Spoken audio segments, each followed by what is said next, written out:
What's up, guys? Welcome back to another episode. Welcome back to another episode of Stonks Maxing. So, it seems like today I'm going to go over Intel at the Barclays Technology Conference. They had a talk, I want to say, on December 11th or 12th. Let's take a look here. December 12th. 8:40 PST. I feel like I probably talked about it on the 11th then. But let's just put December 12th, 2024 today. So this is old news. I'm a bit late for this. I should have streamed the day of to talk about it and review it, but it's okay. I feel like everything that's already happened has probably been priced in. But Michelle Johnston Hothus and David Zinsner, the Intel product CEO, and then also the Intel CFO, presented at this tech conference here to give some clarity on their roles as the co-CEOs and also steps moving forward. So with that being said, let's get right into it. Let's go. All right. Nice. Tech conference. I'm Tom O'Malley, semiconductor and semicap equipment analyst here at Barclays. Before I introduce our guests, I just need to read an opening statement. So, before we begin, please note that today's discussion may contain forward-looking statements that are subject to various risks and uncertainties and may reference non-GAAP financial measures.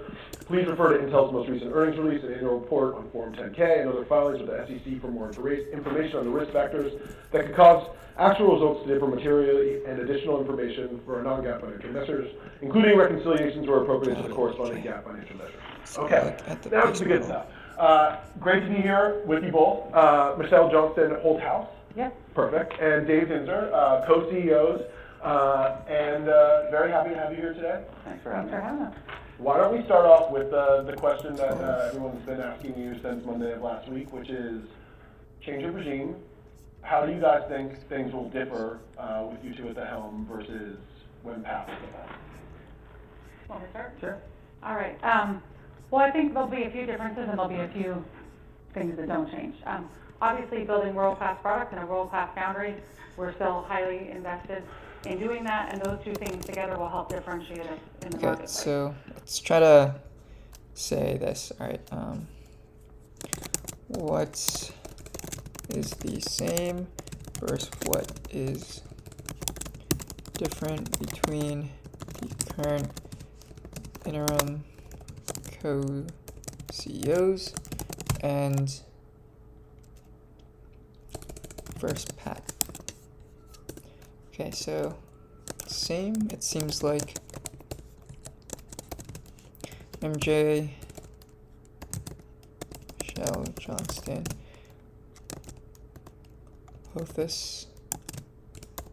I think that's how you spell the name, Hothus.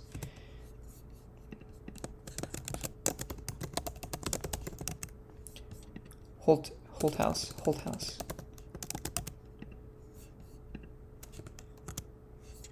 Okay. It says that the mission is the same. Become the, I want to say, leading design and fabricator.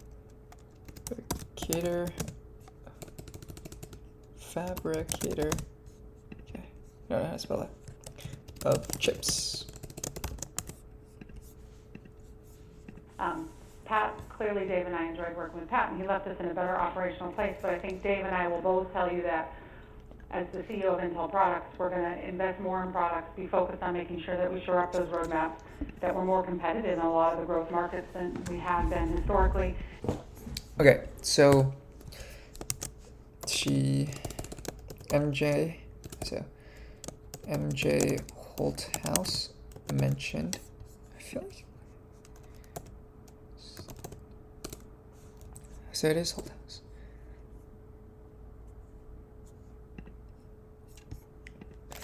Mentioned that she thinks Pat left Intel in a better operational state than when he came in, but is But the current CEOs are focused on building out the product portfolio. And that will then fill the fabs, right? So great products mean more wafers, which means So thanks better that capacity in our fab. As well as we're laser focused, we've obviously made very large investments in our fab footprint, and we need a much better ROI for the investment that we've made. So we're going to be laser focused on how do we take advantage of the investments we made, how do we bring customers into those fabs and start to see wafers fill them. Yeah, the only other thing I would say is, we've been asked, like, how we're working together, what roles we're taking on. Okay. For So my thinking is, call it my opinion.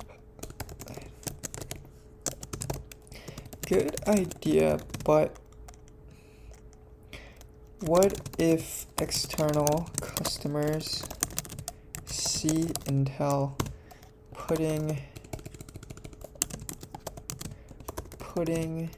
their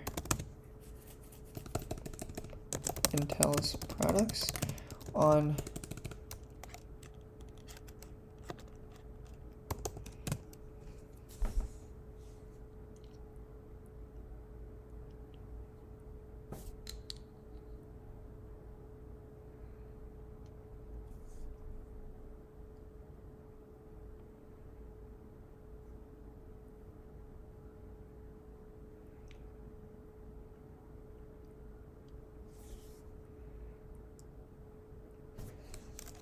in production lines instead of their products. Could there be a conflict of interest?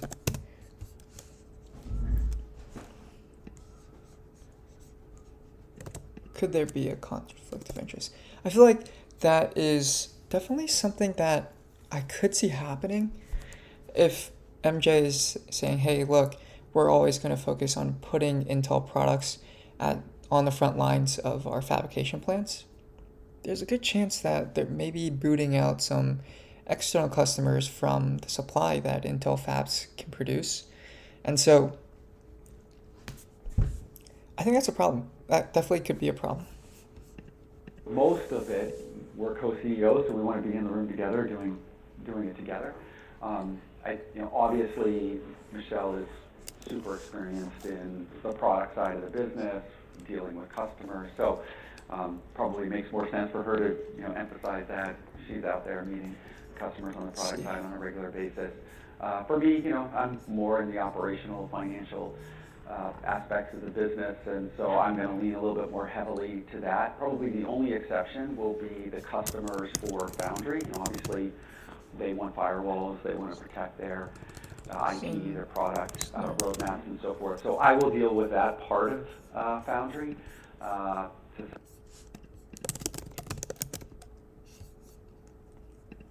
David Zinsner. Oops. David Zinsner will focus on the operational side and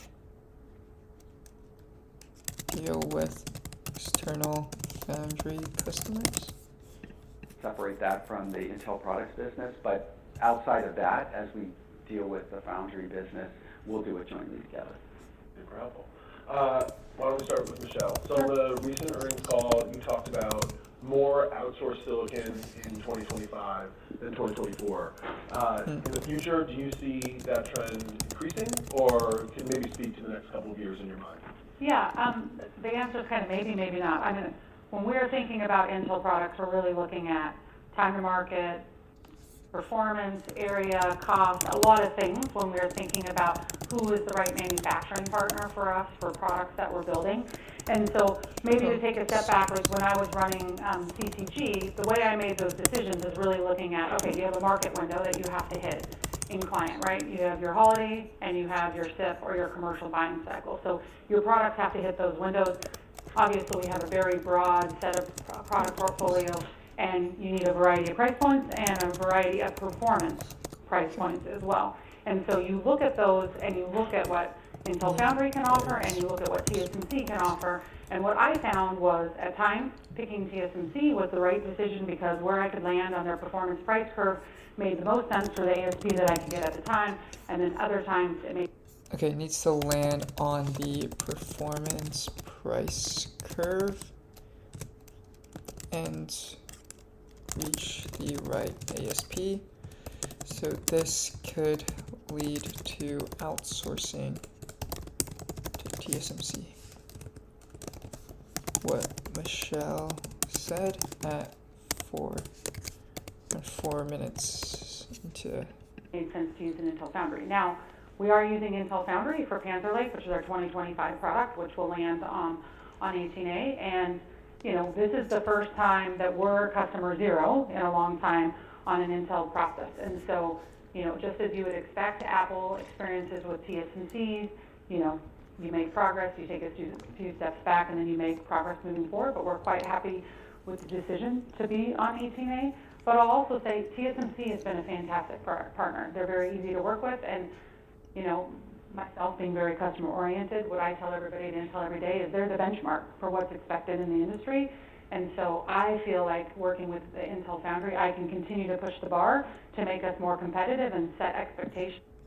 Okay, so that's interesting.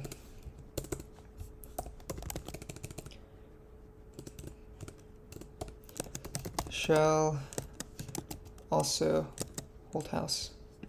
Well, MJ Holt's house also believes that she's established,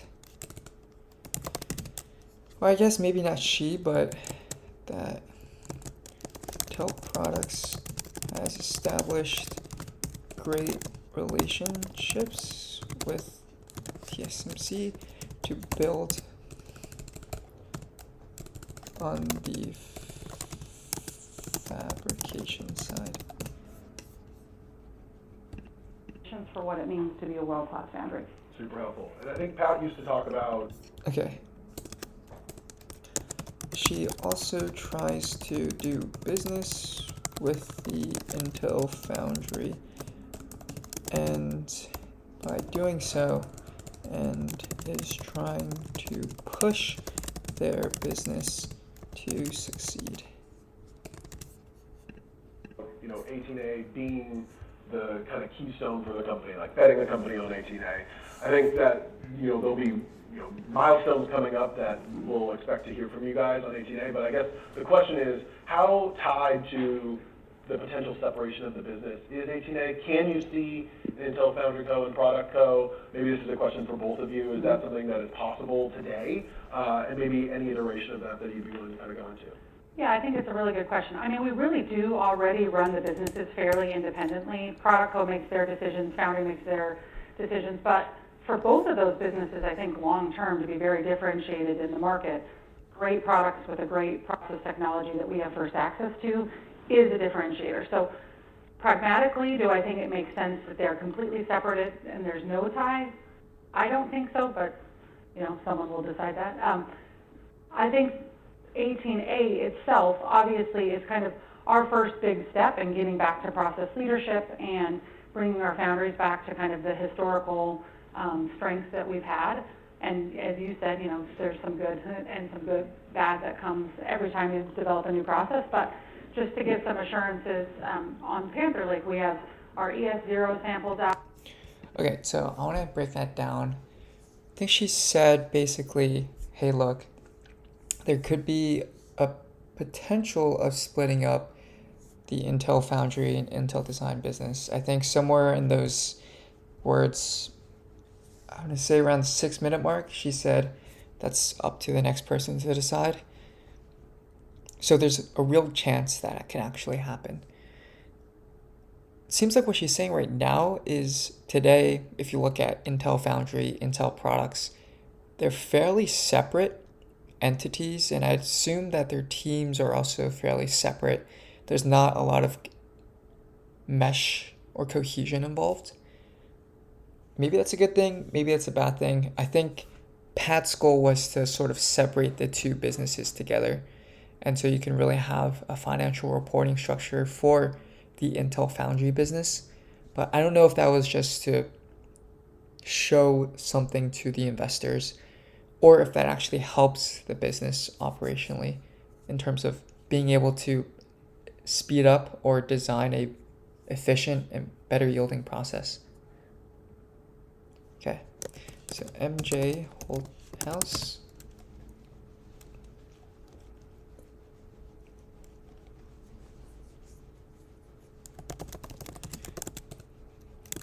It's not off the books that Intel separates its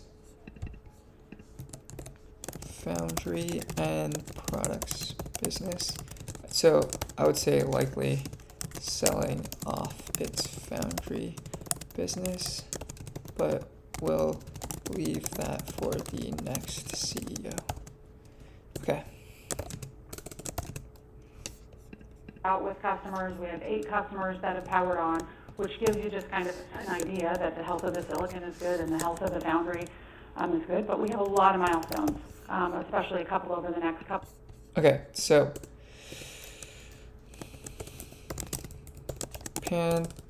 Panther Lake, I think that's good.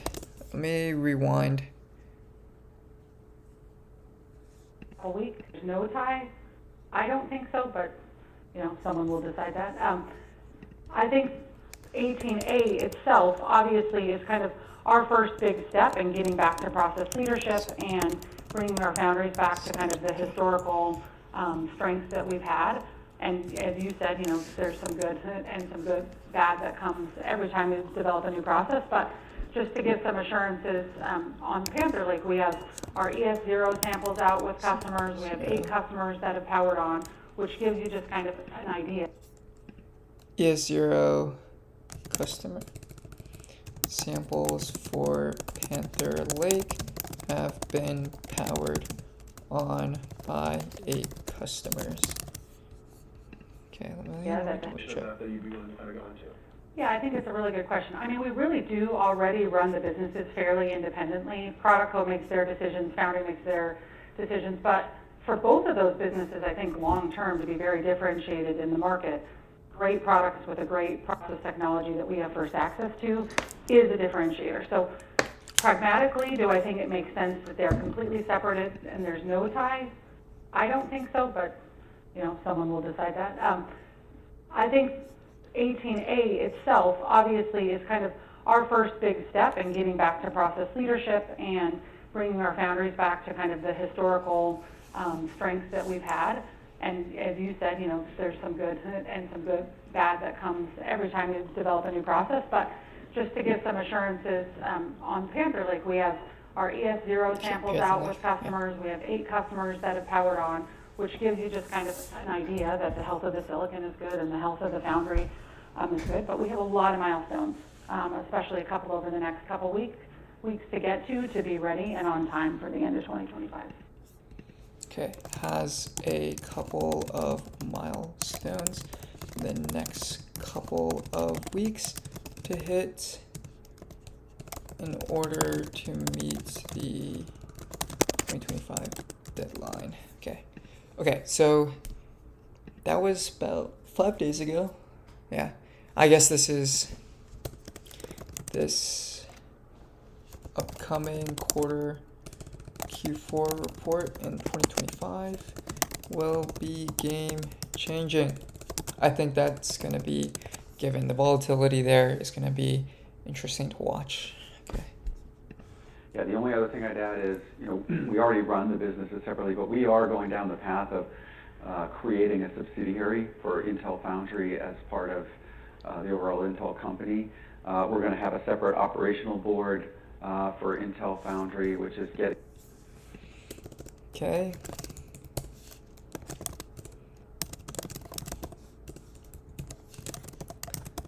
Subsidiary 645. Okay. So David Zinsner mentioned that Intel is making its foundry business into a subsidiary.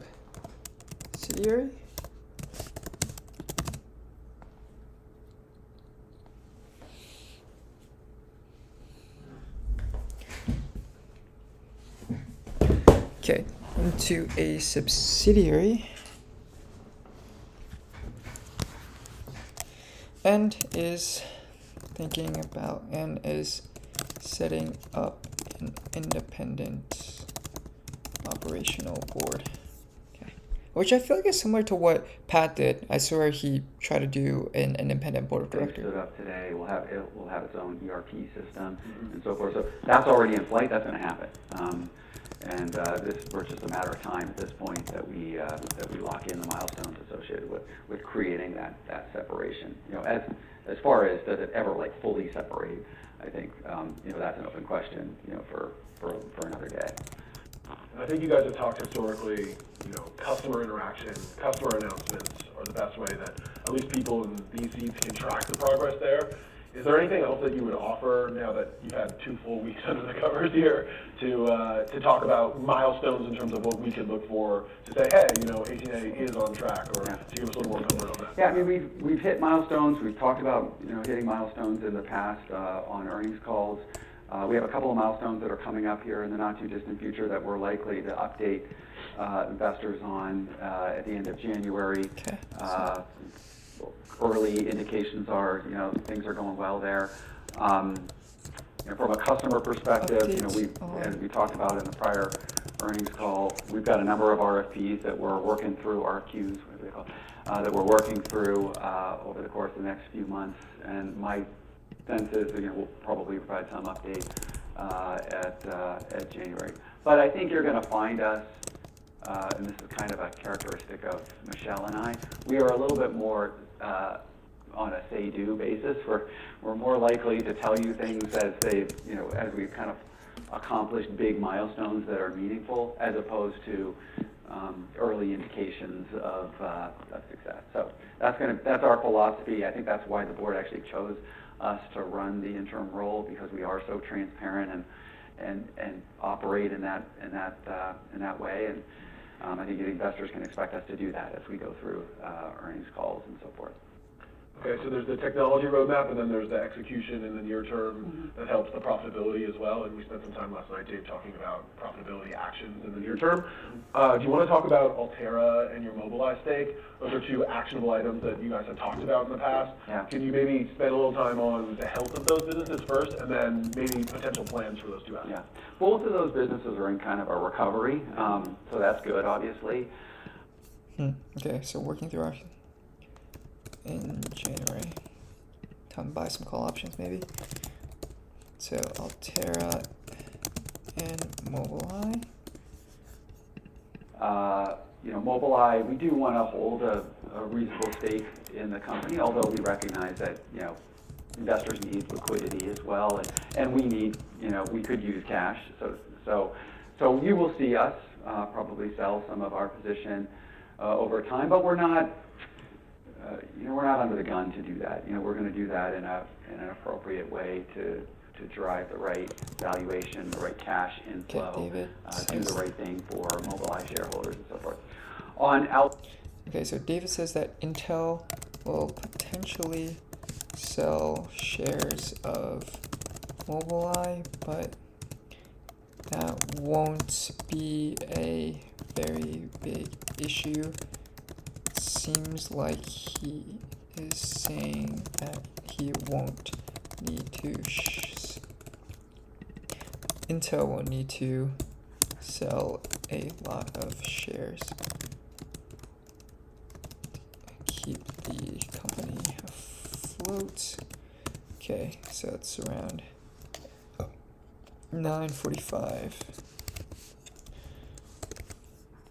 Altera, we have kicked off the process. We talked about this at earnings. We kicked off the process to engage with outside investors to take a stake in Altera.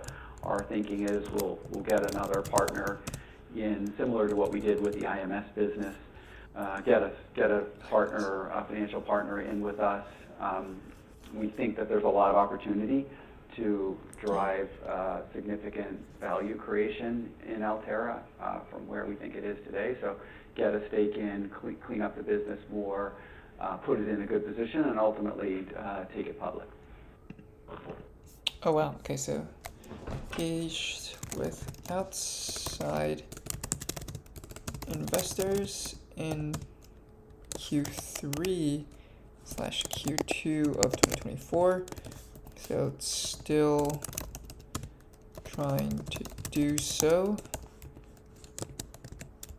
to invest in Altera and is looking to IPO eventually. One of the defining moments of this past year was your additional efforts on costs and the right sizing of the business. Mm-hmm. Are we done with that endeavor at Intel? Obviously, it's a painful exercise for any company to go through, but do you think there's additional ways that you could right-size profitability standing still today? Yeah. Now you're talking to the CFO. We are never done. There's only one answer for today. Yeah. Look, I think we're done with, this big reduction in force that we had to take. I think that we're complete with that, largely. However, we are going to constantly be scrutinizing where we're spending money, making sure that we're getting the appropriate return.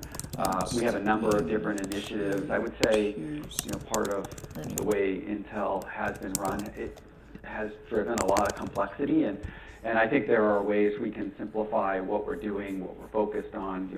Certainly the message from the board last Monday is they wanted focus, and I think that will be beneficial to us just in terms of operational improvements, but also from a spending perspective. So I think you will see us continue to be highly focused on spending in general. But as far as the $17.5 billion OPEX number is concerned for next year, we're in a good place there. And what we want to do is kind of bring it down. Things 17 billion and 0.5. So 17.5 billion OPEX number for 2025 is achievable. Okay, so I think in my model I do have that number somewhere in the OPEX.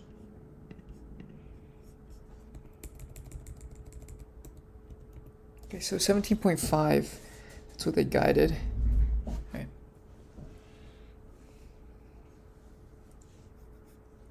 So that's a reduction of about,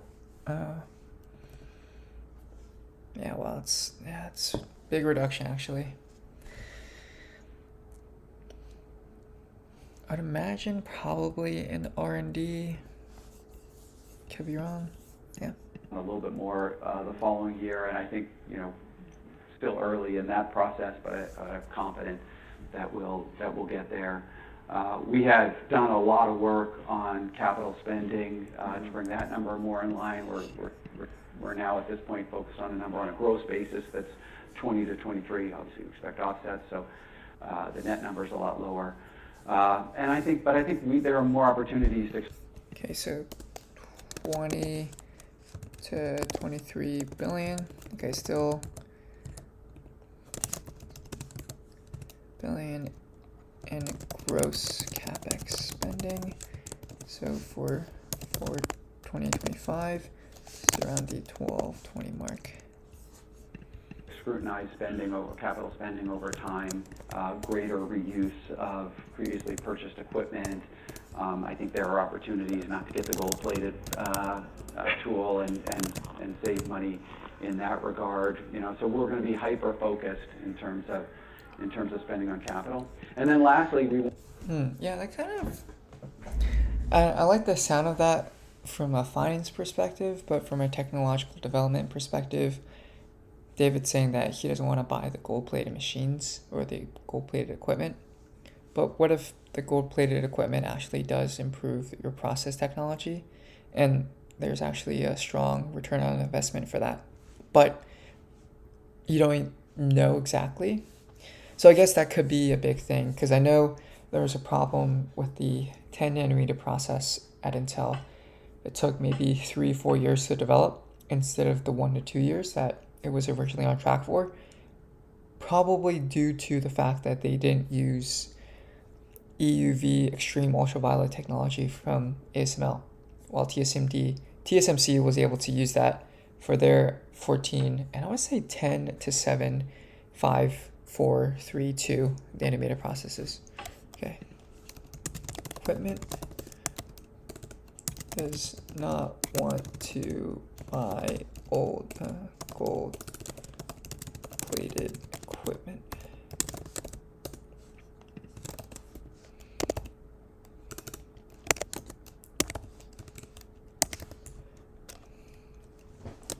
My opinion, this somewhat worries me if Intel is so too careful on its spending that it misses out on productive and helpful equipment.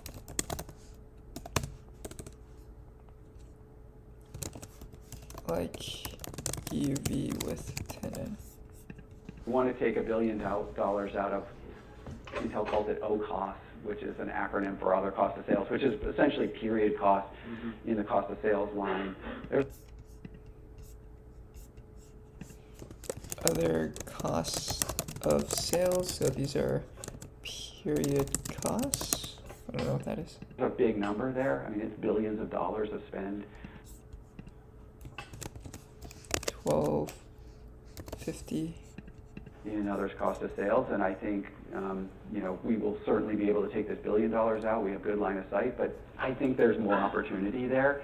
And quite honestly, with Naga coming in to run manufacturing, he thinks there's opportunities even on what we call the P cost, which is more the variable cost that we spend for wafers. And so we'll constantly be focusing on this to drive a much better level of profitability, which we understand is the key aspect of driving value creation for shareholders.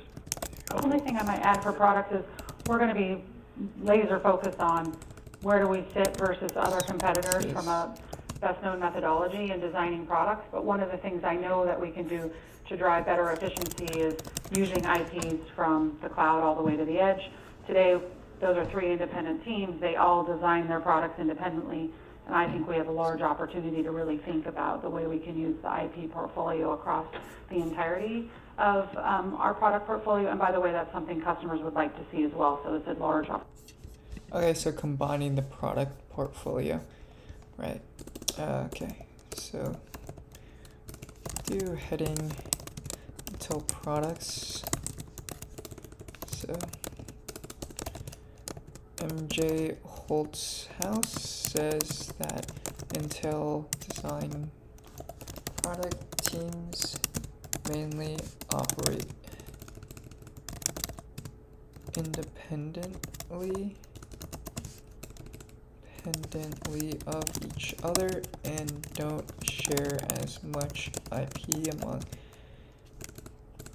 across teams, i.e. edge, cloud, and we'll call it PC teams. I guess that would fall under the edge.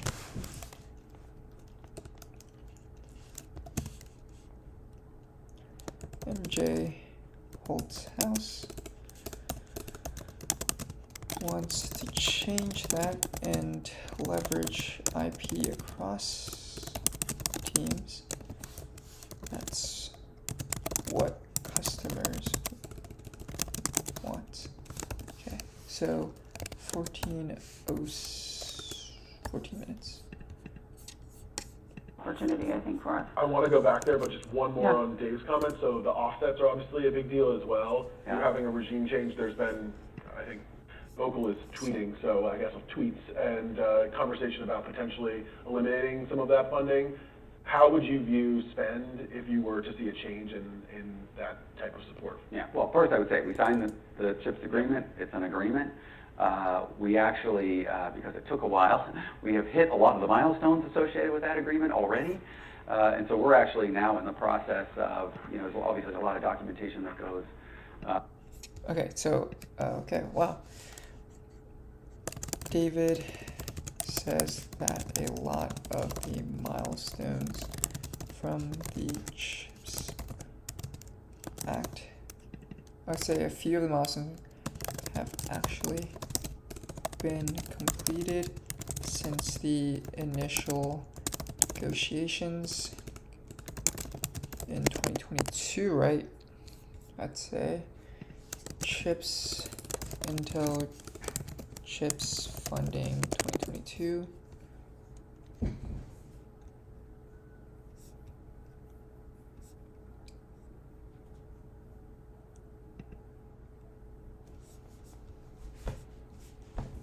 Okay, March 2024.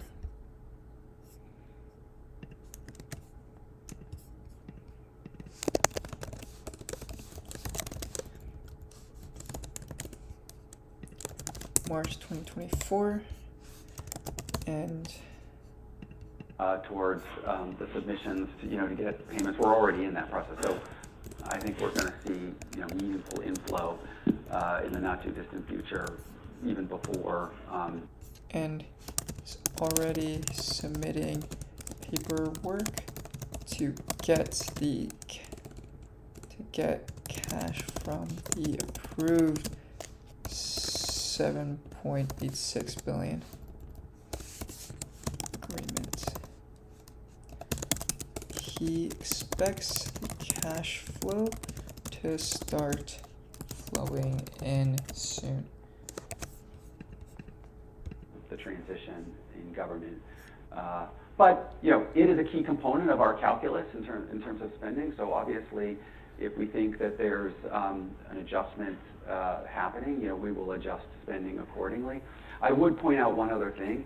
If you look at our offsets, clearly there's the skips, which are offsets as well. But if you look at the offsets that are pure kind of like government offsets, it's a combination of grant money and the investment tax credit. And in reality, the investment tax credit is 3 times the value of the grant. Okay, yeah, I think that's very important to note. And I think I was able to talk about that in this model here.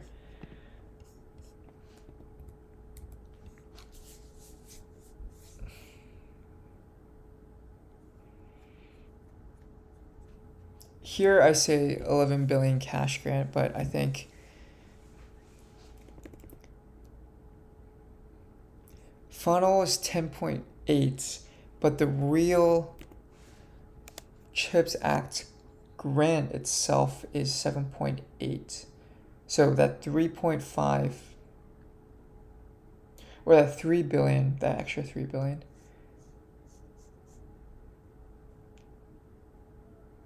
I think is coming from the secure enclave or the enclave deal with U.S. Department of Defense. I think that's 3.5 billion. Sorry, it's $3 billion, right? Secure up to, okay, right.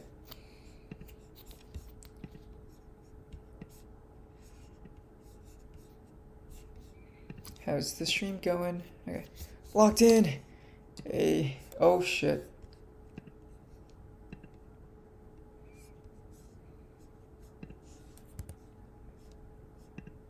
Go live. Oh, there we go. Hi.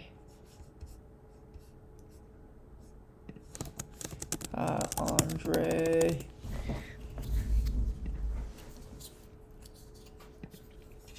Okay, but I should probably note that down. So 7.86 billion chips, and then 3 billion secure enclave. And I think he's right. So David's right about the tax credit being 3 times the CHIPS Act. You have $25 billion in expected tax credits. So that's a lot of money, and I think it's going to be very valuable. David also points out that the CHIPS tax credits is 3x the amount of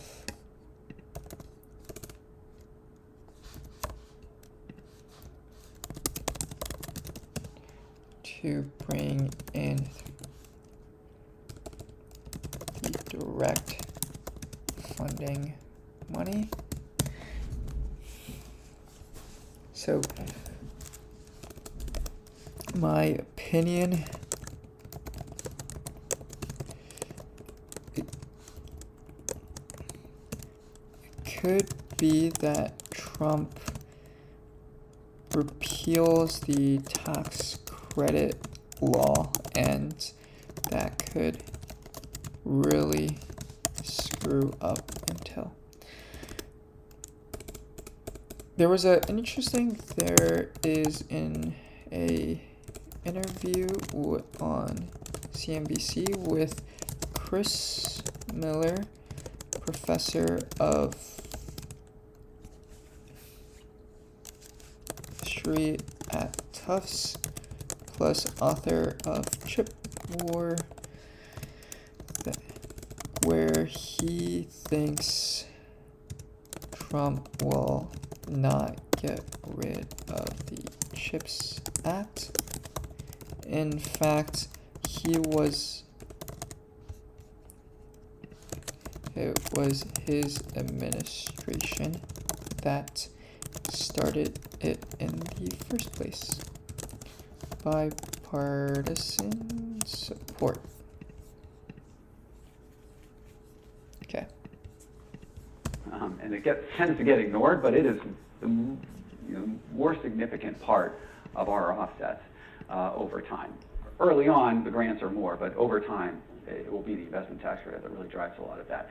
That's tax law. Of course, tax law can change, but I'm assuming that will not happen. And it's actually relatively straightforward in terms of how you get it. You essentially spend the money. There's a time at which you can claim it on your tax return, and then you get a refund. Okay, so David thinks this. David thinks that the tax credit itself is more straightforward to claim. So just spend the money on qualifying items. File a refund tax return and receive the refund. Okay, so this is 1550. In the subsequent year when you file your taxes. Okay. On the product side, what I wanted to touch on was the AIPC. So a lot of debate as to what is an AIPC. You guys have talked about it from a product line perspective, so when you sell a certain type of product, that is an AIPC. Can you talk about 2025? Is this an inflection year in what you guys define as AIPC? Would you define AIPC differently? And is that something that helps Intel in terms of unit volume, or is this an ASP uplift, or is this net just a redefinition of the existing market? Yeah, it's a good question. So AIPC obviously started in 2024, and we've openly stated we'll sell about 40 million units this year. I'm also a pragmatist. Like, most of those are being used in the same way you're all using your notebooks today. Okay. Yeah, that I think is very key. So MJ Holthouse reiterates 40 million AI PCs being sold by 2024 using Intel chips, I think, right? MJ Holthouse says about being pragmatic. Intel users of the AI PC today are pretty much using it the same way everyone uses a PC. Okay, so 1640. we've done a large investment in working with the software ecosystem to bring over 400 ISVs to the marketplace, because you need to start seeing those usage models that really drive why you would buy hardware. And so when I look at 2025, between all the Okay, so I think she does make a good point here that you do have to work out the software kinks in order for the AI PC to really drive value. If there's no software, there's no AI, then there's no point of having the hardware. But I don't know exactly what. So AI PC.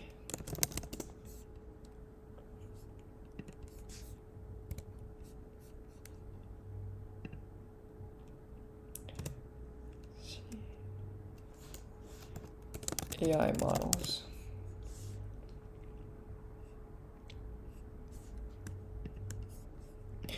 I guess it's just language models.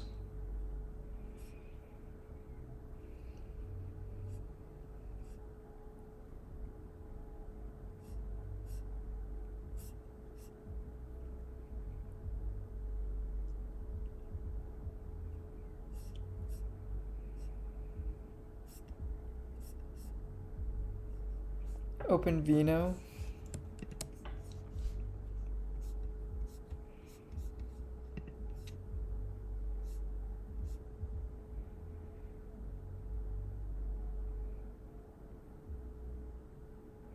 With lower latency, so I'd assume that means you have slower delays, slower stalls, or less amount of cycles, and higher throughput, so more information being able to transfer over while maintaining accuracy.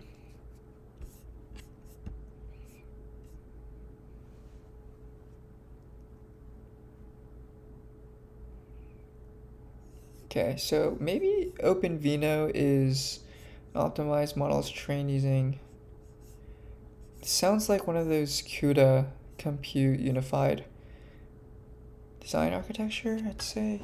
I think that's what it stands for. Some software stack that's used to run AI models, essentially. Okay. the work that we're doing, the work that you've seen Microsoft doing, I do think you're going to start to 17 minutes. Jay Holthouse claims that notes that the software build-outs on the AI PCs are very, very important because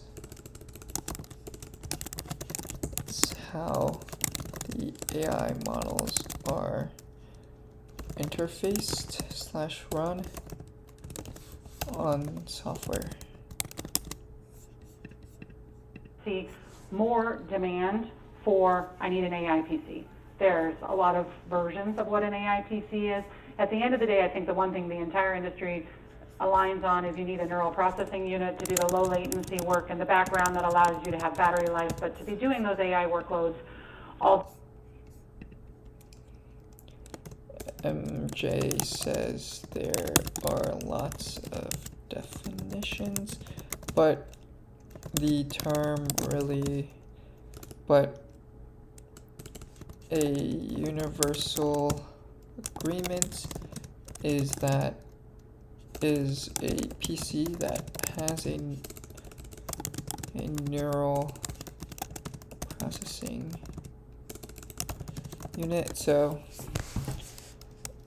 a function units that can do blazing fast vector calculations. Best guess is this is a unit that can do blazing fast vector calculations, right?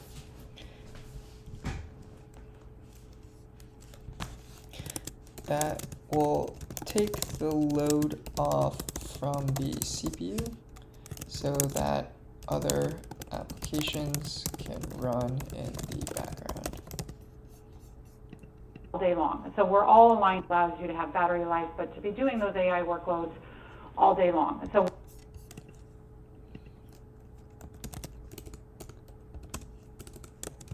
plus extend the battery life. we're all aligned on that. So when I think about 2025, I think it's volume. You'll certainly see ASP uplift that comes with AI PCs as well. And you're going to start to see a lot of the CIOs making investments for future proofing. So they may not know exactly how they want to use an AI PC today, but they know that the longevity of that purchase is over, a 3 to 5 year horizon. And so we're already seeing CIOs coming to us saying, hey, what do I need? What is future proofing? How do I need to be thinking about those purchases? Which I think is a very good indicator that, a lot of times either software precedes or hardware precedes. And in this case, much like when you all got Wi-Fi on your machines there, you had to put, the capability in the machine, and then you had to deploy all the hotspots. And so in this case, now we have the hardware in the machines, and we really need that software ecosystem to really start the innovation engine and to show people what they never knew they wanted to do on their PC is now possible. So there's two threats, I think, to the PC market that I think I'd just like to hear your opinion. Okay, I kind of like that. I think those indicators are pretty strong. So MJ thinks in 2025 there will be volume growth and ASP growth for AI PCs. The indicators there is CIOs from companies coming to Intel to MJ and asking about future proofing their businesses by using AI PCs. MJ says that companies are already thinking about making the investments and their needs. And a software built out can really help prove the catalyst for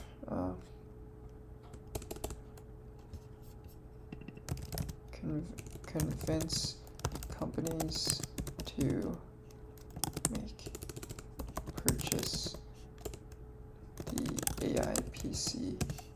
I guess to buy into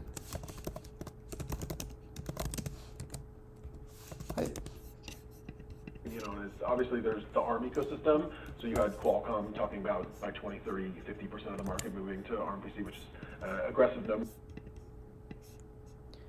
Okay, actually 2030, what was the number?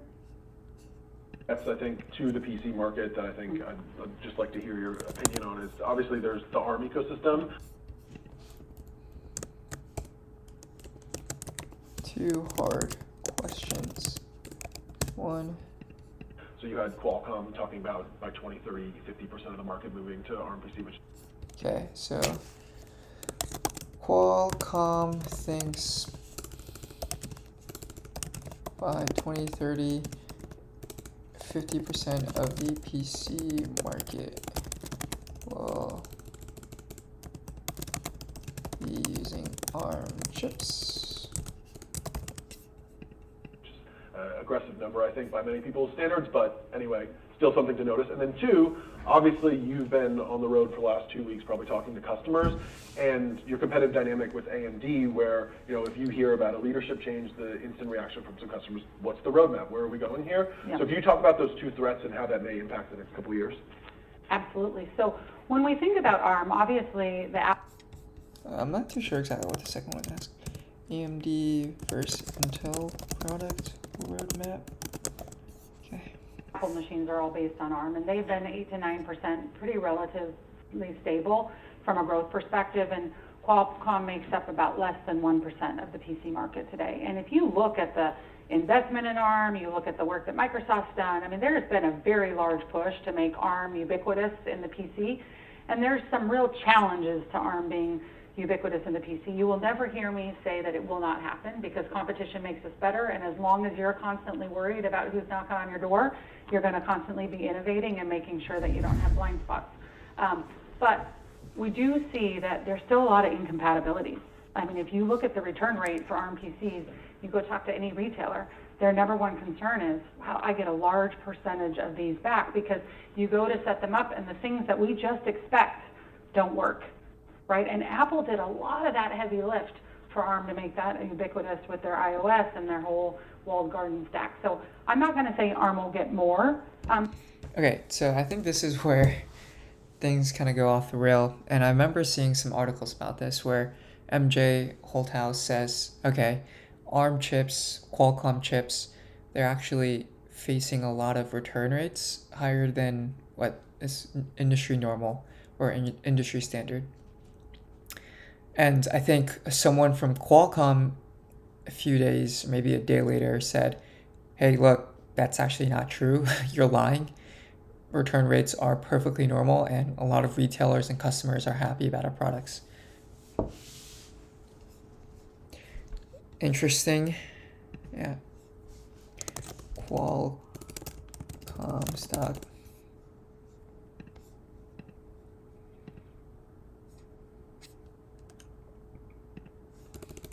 Qualcomm return rates.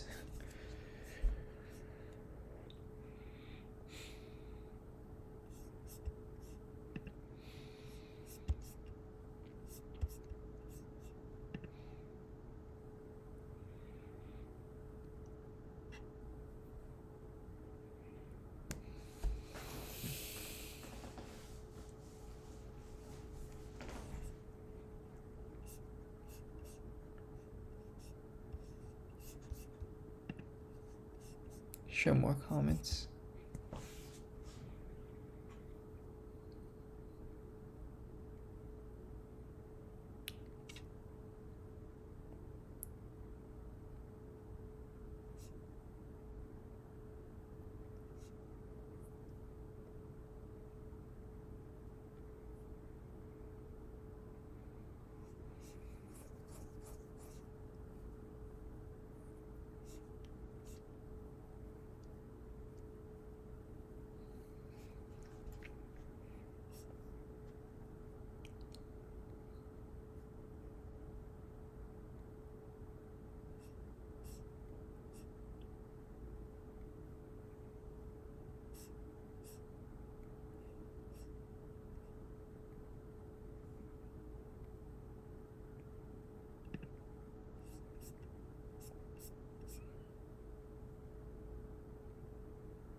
Power towers.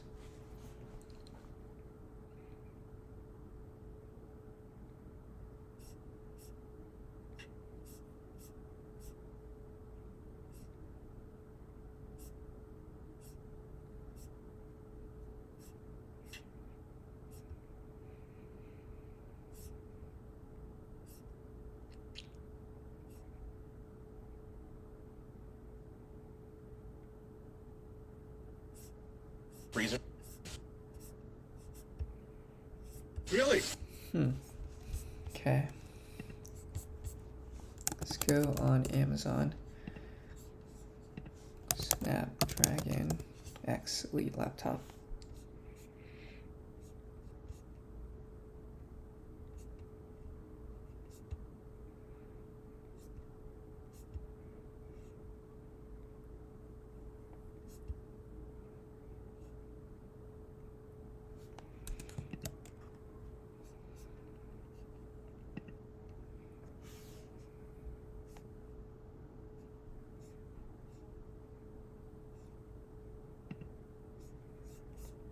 Okay, not a lot of 5-star reviews.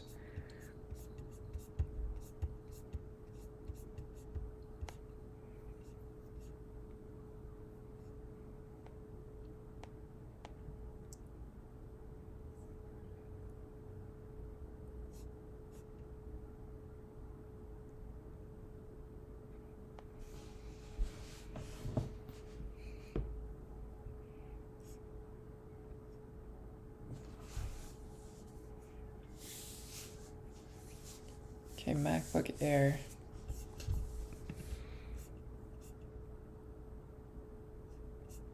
I think the one nice thing about ARM chips is they don't make the roar sound of the fan. I feel like Intel chips, AMD chips, they usually cook your fan a lot, so yeah, they overheat. But maybe that's starting to change with the efficiency cores.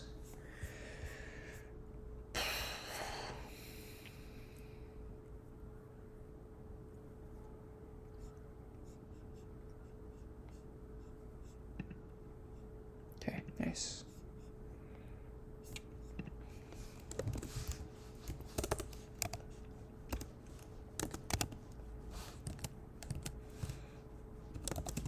MJ Holthouse makes claim that return rates are higher for Qualcomm ARM chip AI PCs. From talking to retailers. I'm sure than it gets today, but there are certainly, I think, some real barriers to getting there. And I think another barrier is we took too long at Intel to become performance and power oriented. And we made a massive leap with our Lunar Lake product last year. We are as performant on performance and battery life as most ARM devices out there. And so for our customers, a lot of them are saying, okay, you're finally in the ballpark of being focused on all these right things. Therefore, I believe I can bet on an x86 architecture. When it comes to AMD, we both kind of have the same bet, right? When we think about the work that... Talking to retailers, the software compatibility is, call it incompatibility, is too great for consumers right now. Yeah, I think that's key. Maybe not in the future, but at least right now. Okay, and then 2020, so MJ Holthouse thinks that Intel has made great strides in the performance versus efficiency story. Roadmap. that Lisa's doing and the work that we're doing, we believe that x86 is the best overall basic architecture. And customers are starting to realize that too. We'll continue to build upon that. I've spent a lot of time with customers in the last 2 weeks, as you can imagine. Probably the thing that is the most exciting about the last 2 weeks, despite a lot of very, very difficult conversations, is customers want us to be successful. Our customers... Okay, I like that. So 2050, MJ Holthouse talks about meeting with customers in the past 2 weeks after being appointed as the co-CEO. She noted that all of them want Intel to succeed.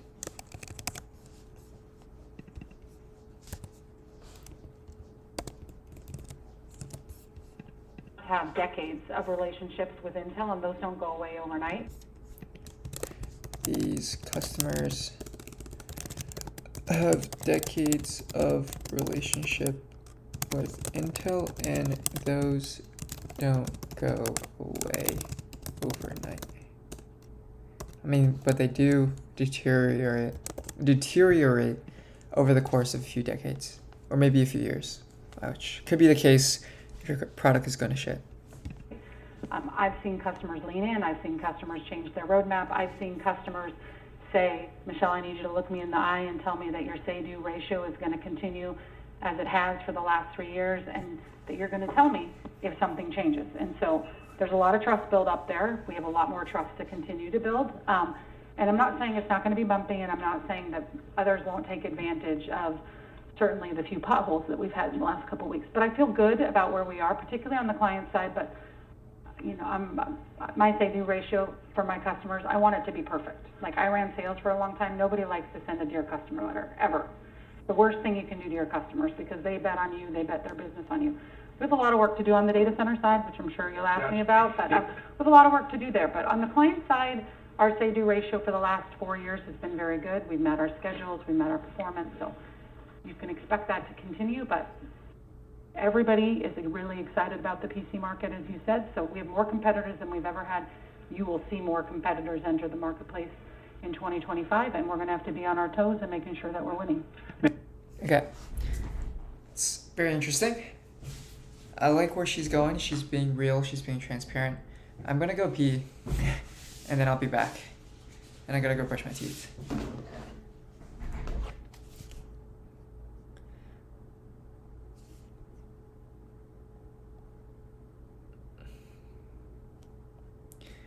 Yeah, I'll be back. I'll be back. I'll be back.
Yoga, back, culture, kings, hip hip, oh my mind, yoga, back, culture,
All right.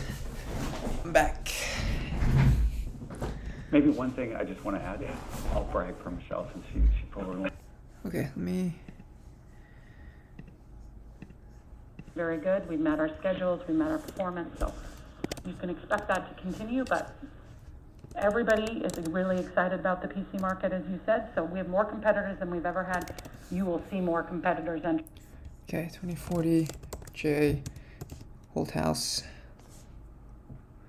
notes that Michelle Johnson Holthouse notes that data center market business has floundered, is trying to recover, and wants to have a perfect say-do ratio. Enter the marketplace in 20. And then 2020, so MJ notes says that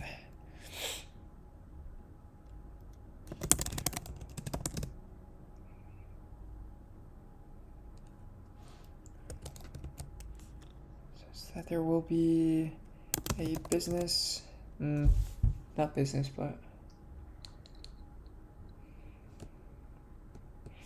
be increasing competition in the PC market with new players entering business industry. So probably NVIDIA, Apple, Qualcomm, plus others. 2025, and we're going to have to be on our toes and making sure that we're winning. Maybe one thing I just want to add, I'll brag for Michelle since she probably won't brag for herself. So keep in mind a couple of things, because the start of this question was around, the change in leadership. Michelle and I are co-interim CEOs, so that's a temporary role. Somewhat lost in all of that is Michelle got promoted to be CEO of products, and that is a permanent role. I mean, she is going to be the CEO of the products business. We've never had that, kind of across the board, leader on that business, which I think is important. It helps frame the roadmap, thinking about all the dynamics between the various businesses, thinking about, how the functions work together to be successful. So all of that is under Michelle's purview. And Michelle is very, very good with customers, very good with customers. Universally, the feedback, even in this last week and a half from customers, is very positive around Michelle getting that role and they being able to interface with her, not only in the client side of the business, but also in data center and in the networking part of the business. So I actually think we have improved that dynamic with customers and put us in a better position relative to competition, given this new structure.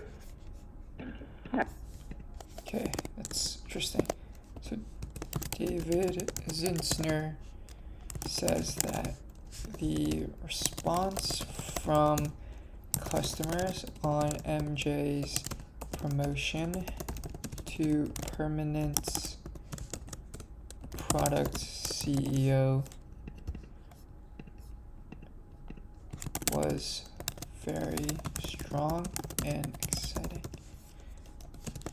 Thinks that Intel is currently in a stronger place with customers than ever before. Yeah, you're welcome. Yeah, thanks for the title. Forgive me for not also saying CEO of Intel Products, but I am remiss to not mention. So following up on the PC side, just jumping right back into it, the data center side, it seems like you're more comfortable on the PC side than you are on the data center side. Could you talk about the x86 dynamic in the data center first, and we can move to AI in a little bit, but where are the differences versus where you are in PC, and why does your feeling seem a little bit more, I would say, skeptical about where you're at today? Yeah, I mean, I don't think it's a surprise to anybody. We've had some big challenges on the data center side from a market segment share perspective, from a competitiveness perspective. We've talked about those, and as you look at kind of data center market moving forward, there's not a lot of TAM growth. It's really about, core count growth in that, and for us, 2025 is a year of stabilization. We've been talking about that since Q2, about stabilizing that market segment share loss, being really laser focused on building the right products to regain share. We have 2 products coming with Clearwater Forest and DMR. Now I'm going to blank on what that stands for. DMR? Yeah. Diamond Rapids? Diamond Rapids, thank you. Okay, Diamond Rapids. We talk in acronyms all the time, so No one Diamond knows Rapids, the actual word anyway. yeah, which is our P-Core products moving. So Clearwater Forest and Diamond Rapids. Yeah, that's kind of sucks that MJ missed that.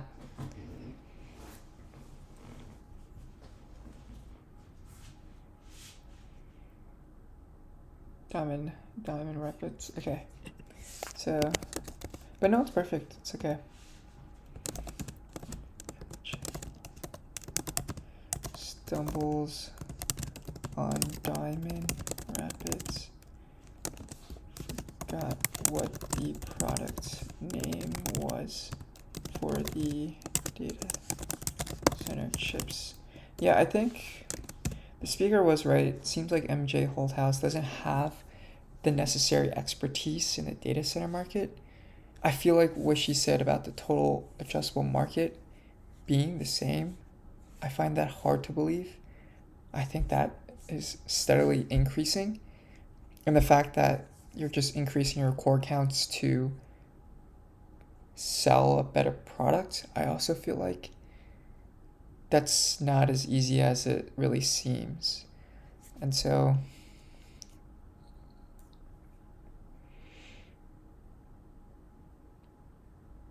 that is one concern, okay.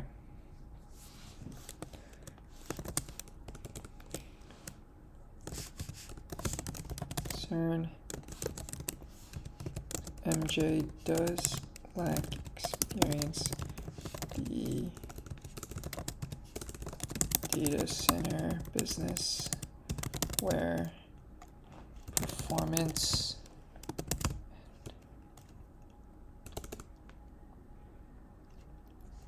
chips can be a lot more technical, I imagine. Forward, and so we have a lot of work to do there. And I think as much work to do on the product side as we do on the customer side. And that business has changed a lot. If you look at the CSPs, most of them have custom parts. We obviously have our new x86 consortium where, we'll work to give people, head node IP so that they can build it based on x86. So there's that piece.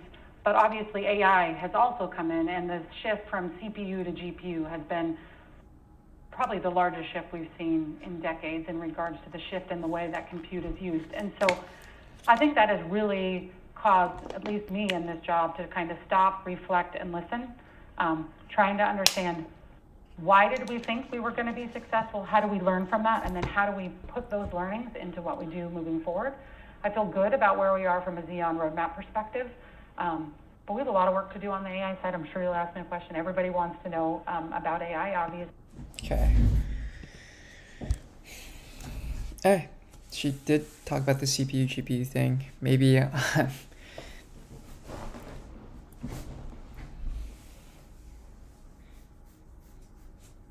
wouldn't say maybe chips are a lot more technical, but where the competitive dynamics are slightly different compared to the PC market, right? So 2545 says MJ says she is happy about the Xeon roadmap, so I guess that's gonna be Granite Rapids, Clearwater Forest, Panther Lake. That is Clearwater Forest, I'd say. Is Panther? Oh wait, no, that is the PC desktop, or I think mobile. Yeah, the successor of Lunar Lake, Clearwater Forest, and then Diamond Rapids. It's this massive market opportunity. So for me, my first couple weeks are just about listening. Like, what's working for our customers, what's not working, what are they happy about, what are they not happy about. Then we are going to come back, we're going to huddle, we're going to reevaluate. What are we doing? Is it actually going to win? If it's not, what pivots do we need to make? I don't know what those are yet, if I'm just blunt.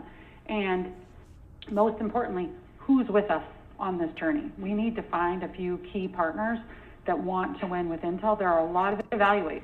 What are we doing? Is it actually going to win? If it's not, what pivots do we need to make? I don't know what those are yet, if I'm just blunt.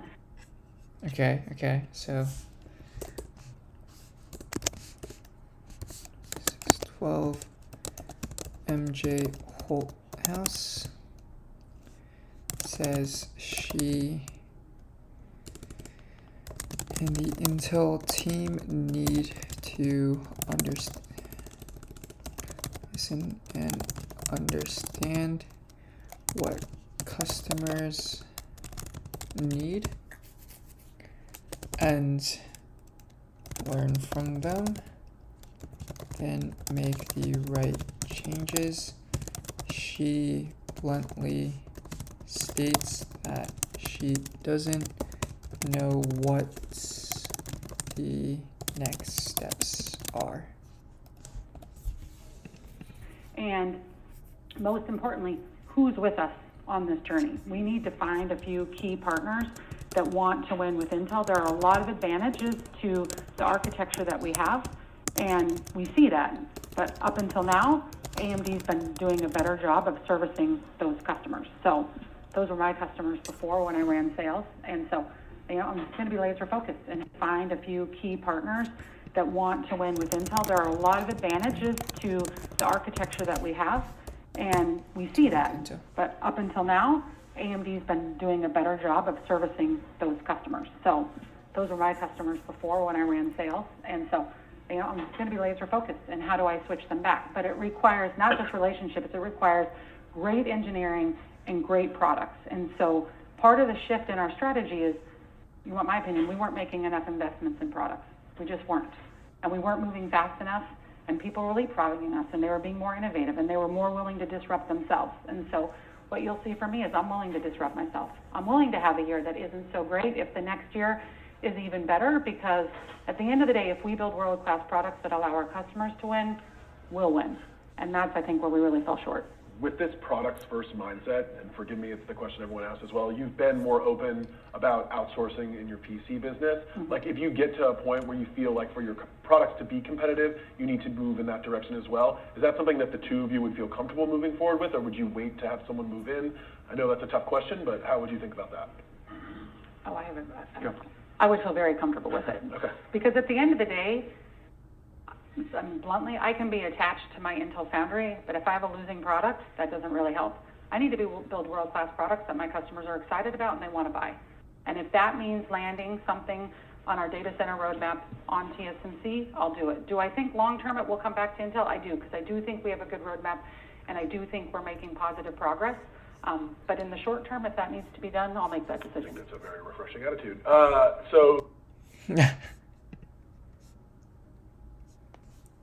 Okay. Yeah, maybe that's good to hear, honestly. Okay, so 2750, J States gets asked if she will outsource chips to TSMC if needed.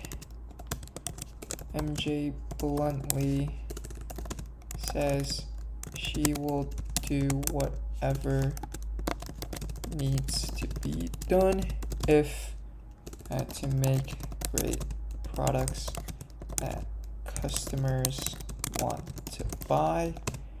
If she is the right, if that means moving production to TSMC, then she will do it. But she still believes that in the long term, Intel Foundry will be able to build out to manufacture their chips well. So next question is on the data center side for AI. So I think that one thing, I think there was a lot of debate about the last several years at Intel, but one area where I think that people pick up the most is the data center product, and particularly the Gaudi product line, and then the GPU efforts as well. Can you just talk about, do you need a full reset here? You need to pivot in a different direction? Because when you see different iterations of product all have struggle, you feel as though like maybe we need to start from scratch. Is that the direction you're going to go in AI, or are we going to keep kind of going down this path? Well, going back to scratch means I have nothing to learn from. And so I look at Gaudi as kind of step one. There's some really good things about Gaudi that we're learning, particularly from the software and the platform level. But Gaudi does not allow me to get to the masses. It's not a GPU that's easily deployed in systems around the globe. And when you think about those that deploy Gaudi, it's from the largest hyperscalers to, smaller customers that are, deploying at the edge. And so we really need to think about how we go from Gaudi to our first generation of Falcon Shores, which is a GPU. And I'll tell you right now, is it going to be wonderful? No, but it is a good first step in getting the platform done, learning from it, understanding how all that software is going to work, how the ecosystem is going to respond, so then we can very quickly iterate after that. If you just stop everything and you go back to doing like an all new products take a really long time to come to market. And so, you're 2 to 3 years out from having something. So I'd rather have something that I can do in smaller volume, learn, iterate, and get better so that we can get there. And obviously AI is not going away. Obviously training is, the focus today, but there's inference opportunities in other places where there will be different needs from a hardware perspective. And so I'll be focused as well on where and how can we be competitive? Where can we get our first foothold in that market? And then how can we grow from there? But I'll also be very honest with you. We'll be very pragmatic about how we do it. We're not going to throw hundreds of millions and billions of dollars at things that don't get traction. Like, we need to fail quickly, learn, and iterate. Okay, she's really talking like a Silicon Valley startup. Fail quickly, learn, iterate.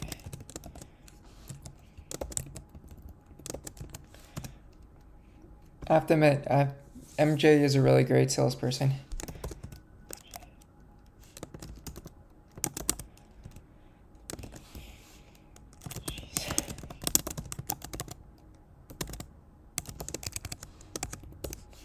Does not think that completely starting from scratch is a good idea, and will try to focus on incremental learning.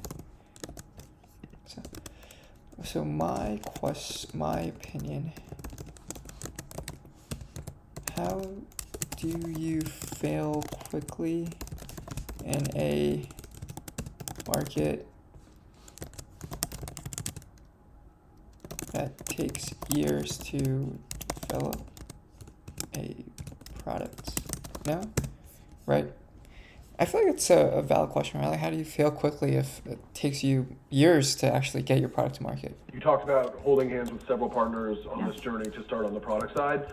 On the foundry side, increasingly we're hearing more announcements from you guys. Could you give us an update on the pipeline right now and how things are kind of trending over the last several months? Yeah, I think we're not going to have these frequent long lifetime deal value updates, because really they don't mean anything. I mean, unless we're getting revenue from customers, it's not that important in the greater scheme of things. But obviously, getting customers signed up, having them evaluate the process, getting a roadmap with them is important. As I talked about, and we talked about on the previous earnings call, we're making progress there in terms of signing up customers. We do have additional customers on 18A. We're working through some, like I said, some RFQs with customers on 18A. So I think the progress has been relatively good. What tends to get missed in all of this is we also have the packaging business, advanced packaging business, that we're also trying to drive growth in. We've actually gotten some early wins that are actually starting to show up in terms of revenue. That would be a meaningful part of revenue for Intel Foundry for next year. And we think we've got good differentiated technology there that customers want. Yeah, I think it's Forvos packaging technology. Okay. does not think that customer lifetime deal value is useful for investors, so he won't report that anymore. But he does say that customers are signing up for 18A, want to try it out. Initial, I don't know what initial RFQs?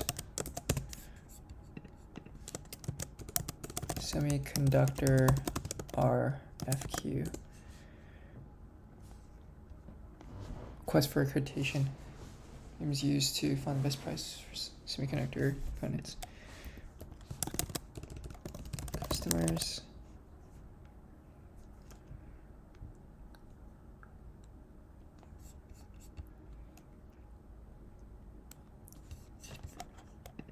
From customers.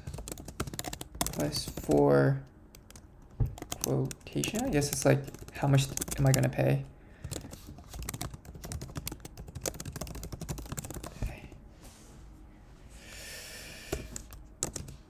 Also mention the packaging business, saying that will be revenues in 2025 from external customers.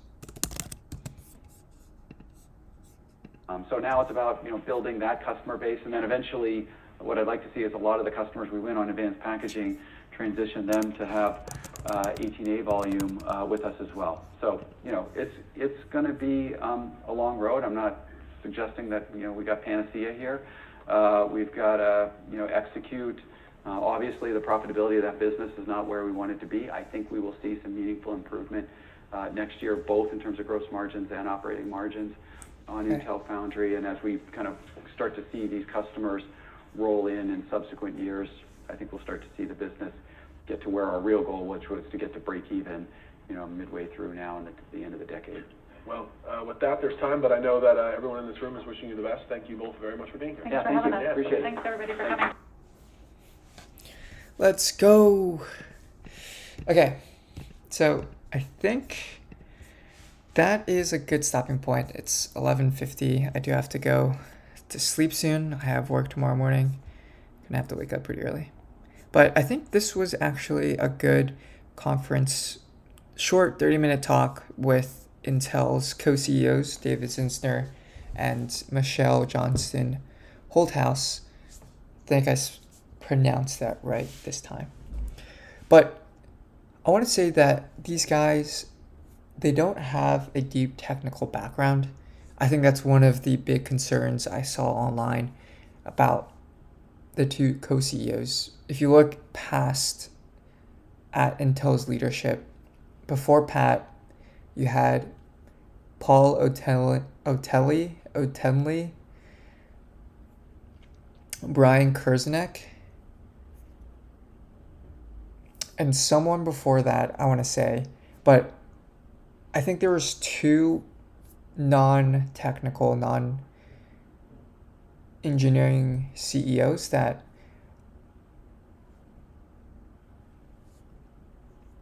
took Intel off its path of becoming a great leading technology company.